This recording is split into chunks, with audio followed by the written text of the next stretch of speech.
In this video, we are talking about my favorite passing game concept, the Y stick. Easy to teach, easy to execute, and we're going to be breaking down some film here right now.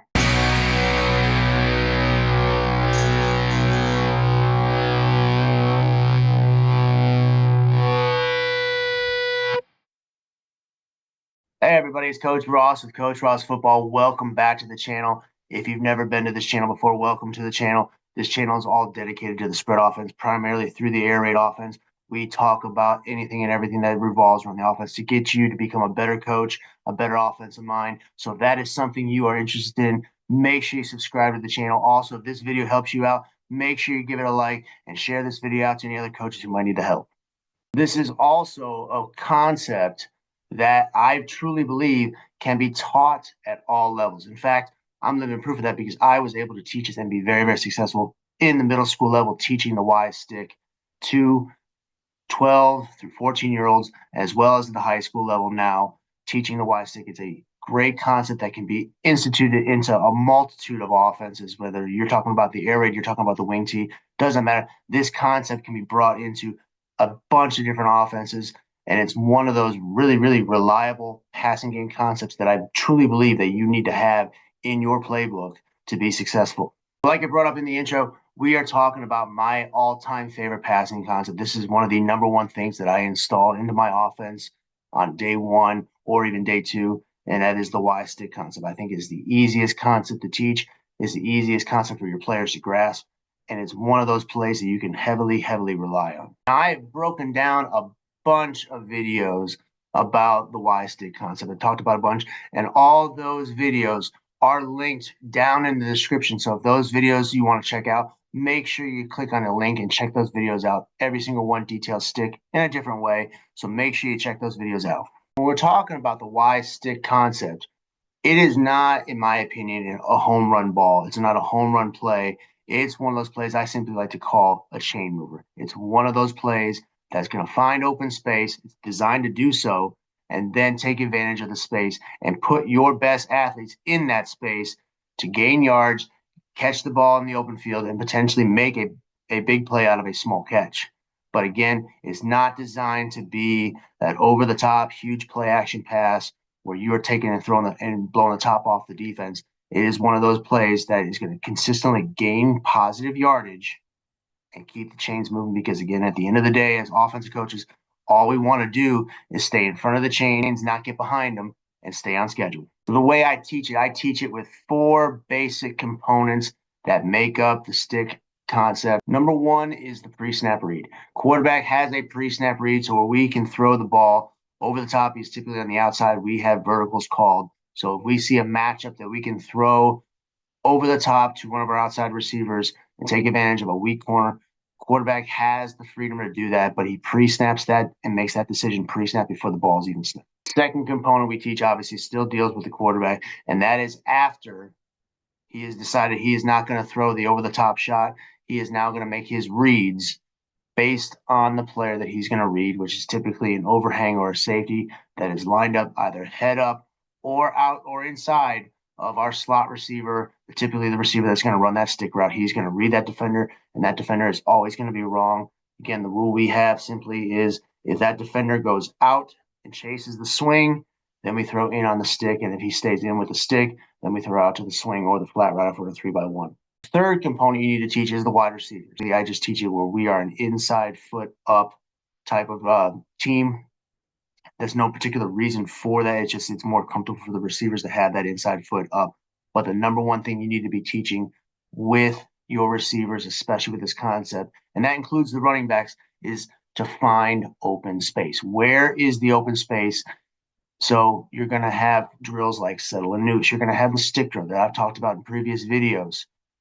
This helps the receivers understand where that open space is and then eventually to settle up into that open space and present a good target for the quarterback. So they need to learn aiming points as far as where they're aiming their routes, where their space is, and where they have to get to create that open space and to get open for the quarterback. And the last thing I really hone in on is the quarterback progression as well as the quarterback's footwork. Now, it's a quick game passing concept, which means just that it's a quick ball. The ball is out quickly. So typically in shotgun, we are having the quarterback make his read based on and making his decision very, very quickly based on what that defender is doing. Is he going to go out or is he going to stay in? And based on what he does in that split second decision is where he's going to deliver that ball. So the ball is out very, very quickly. And typically when we are in shotgun, that drop is no more than a two-step drop, and that ball is gone. So literally at 2 seconds, that ball should be out of his hands and on the way to the receivers. So we teach the last little progression to it is we teach where the quarterback is reading, how he's reading, and what that space is, as well as combining that with his footwork. The ball needs to be out quickly. He should not be patting the ball. He should not be hesitating. He should be able to make his decisions very, very quickly. So those are the four main teaching points that I like to hone in on when I am teaching the stick concept. And again, teaching it to the running backs, teaching it to the receivers, and especially teaching it to the quarterback. Times a very, very reliable play in your offense that a team can be very, very comfortable running. And then eventually, once you get the base version of the stick, then you can start expanding on it. Then you can start making it look different and presenting it out of different formations, because once you have that base established, it's again similar to what I've talked about in previous videos where you develop base rules. Stick is no different. Then once they understand that, then you can branch out to 3x1. Then you can get into exotic formations based on your base rules. That stick concept will never change. The receiver's roles will never change. The only thing that changes is the looks for the defense. First clip here, we are running stick to the left and kind of just, I'm just going to draw out the routes for you. So we had, for this team, we had a post coming here. We had a vertical coming here. We have our stick route here. And then our running back is got on the swing. So based on this, again, if you've watched previous videos, we are reading space here. We are reading space here. Those are the two windows we are looking for. And so based off this, quarterback is reading this player right here. And what he does is going to determine where he makes this throw. So an easy throw, we are reading this defender right here. And again, what he does determines where this quarterback's throwing. He's either going to throw the stick here into this open window, or he's going to throw it into the flats for the running back. Defender starts to go, throws, easy completion. Next clip here, it's a little bit easier to see as far as the reads for the quarterback. We have quite a big cushion for our outside receiver, which tells you that that vertical or that post is essentially dead.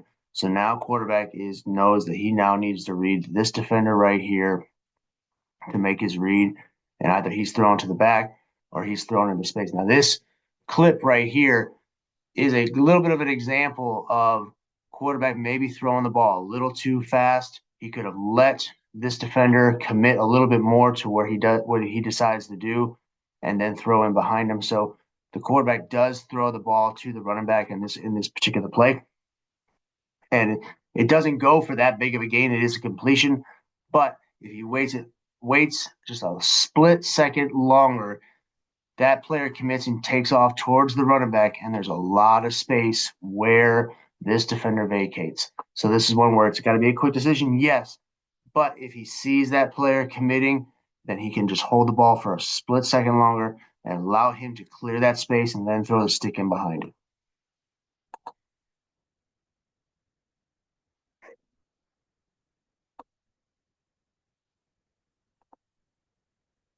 Run it back one more time here just to show you. He waits, and then he goes. You see that space right there that's open. If he just lets that sit just a little bit longer, that's an easy completion for the stick route. And all that receiver needs to do is tuck the ball, tight turn it upfield, and he's getting about 4 or 5 more yards before he's even touched.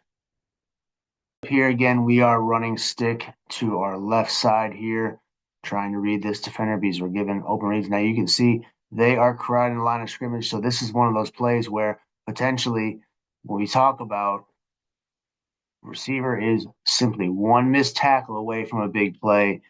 This defender stays with the stick route, so it's an easy read for the quarterback to get the running back out here in the flats. And the running back does a great job in the open field to make this into a big gain.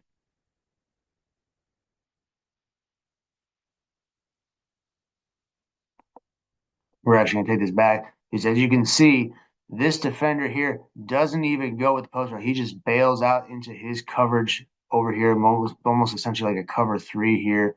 Leaves a lot of space. No one even goes with the running back. And it's a great, great play, explosive play for the most part. Positive yards, which again is what you're looking for with stick. You're not looking for a massive play. If it's an explosive play, that's a definite positive when it comes to stick. But this stick is just about gaining positive yards and moving the chains. But running back does a good job. I would have liked to see the running back push it more to the outside and potentially just make this corner miss, because if he makes this corner miss, there is nobody back here to stop him, and he's up that sideline essentially for 6.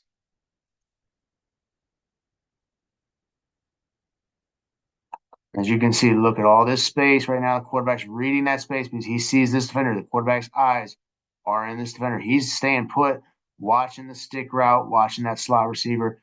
Nobody runs with the running back. We have guys in the quarterback's face. He does not panic. He stays with his drop, and he just puts a nice ball on for the running back. An easy, easy catch. Again, the running back should be catching the ball and getting outside, because if he gets outside, he's one-on-one with a corner. Instead, he decides he wants to cut it back in, and that's where he has unblocked defenders that he has to contend with. See, if he pushes it here, he potentially outruns this corner to the sideline and potentially up for 6. But still ends up being a positive yard gain on this play. It's not a huge gain, but it's still a good gain. And again, what this also does is it also potentially gets the defense worried about the throwing game, and then that opens up, obviously, the run game. This clip up here, because this is a good teaching point to teach, especially if coaches have never really taught stick, to show this, especially to their quarterbacks. Where is the read here? Who are we reading? Are we reading? Are we essentially reading this defender, who typically that's normally who we would read on a stick concept? Obviously, we're not reading the corner. The corner is covering this deep third portion of the field. So obviously, as we know, with that kind of a cushion, we are not taking a shot over the top. But we always tell the quarterback is the number one read should be the guy that's over top of the slot. However, if they come out in this kind of a look where he's essentially giving a 10-yard cushion, where's the read? Who is the defender? And this is the teaching point that I would like to point out. Who is the defender that potentially can make a play on either one of either the swing or the stick? If we're worried about this player, defender, there is no way that defender can make a play on that swing route right now. So basically, based on alignment right now, based on the defense alignment, the swing is open right now. However, this defender right here is the defender that potentially can make a play on either the stick or have the best potential opportunity to make a play on the swing. So in this kind of situation, this kind of formation where you have a 5 down or 5 linemen, or basically a 5-man front, but this guy's hand is not in the dirt, he potentially could come out of that and either play the flats or drop into his zone. So potentially, with this kind of a cushion on that slot receiver, this now becomes the read man. So we also have to recognize that and see what he does. And the quarterback does a great job making that read, because, as we know, quarterback should know that this defender right here cannot make a play on that swing route all the way down here in the flats. It's just impossible. So who is now the most dangerous defender that can either make a play on either one, the stick or the swing? And so the quarterback has to recognize this in the defensive alignment. And as you can see, he sits, and he's watching. That quarterback is watching that defender right there. He sits, he waits. Now he widens out, and the quarterback can now see the stick coming in behind him. This defender is trying to bail to get it, but right now that window is right there. The quarterback makes a good read, because if this quarterback turns his shoulders and throws the runner, yes, there's space, but this defender could potentially come in here and cut off this running back's ability to get downfield in a hurry. So quarterback makes a good read, lets him commit, lets him widen out a little bit, and then throws the window in behind him. And that turns into a big gain. The final clip I wanted to show you here is an empty formation here. And if you've seen some of my previous videos, again, if you haven't, I highly suggest you go down in the description and you check out those stick videos.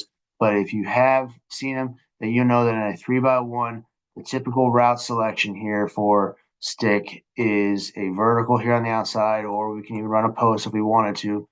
We have the stick route by the middle, the slot receiver here, and then we have the flat here coming on by that inside receiver. And again, the quarterback is reading this defender right here, who is potentially over that slot receiver, has the best opportunity to make a play on either flat or the stick.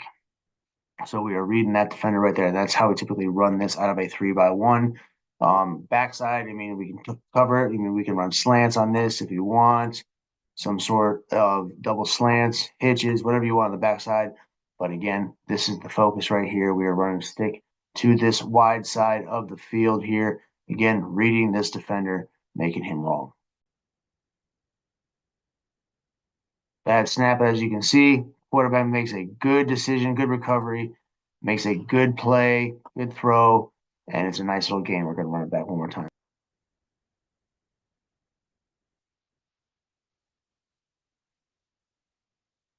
And that is making one man miss and making a good play, a good catch, and almost a first down here and a third and long play.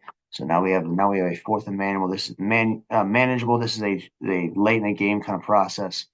So stick out of 3x1, very easy to do. There's the 5 clips I wanted to talk about breaking down the stick concept. Here's the news too: is those 5 clips were from JV. So if you are a middle school coach or a youth coach, that's just the level up from that youth level, that middle school level. So it can be taught at the JV level. It can be taught at the middle school level. I've shown it. I've done it. It can be done. So I highly recommend instituting the stick into your playbook if you've not done so already. Also, make sure you check out the videos in the description talking about stick. And also, once you've established stick, once you've established the base concept of stick, make sure you check out this video right here. This talks about ways to disguise stick and also the ways to protect it.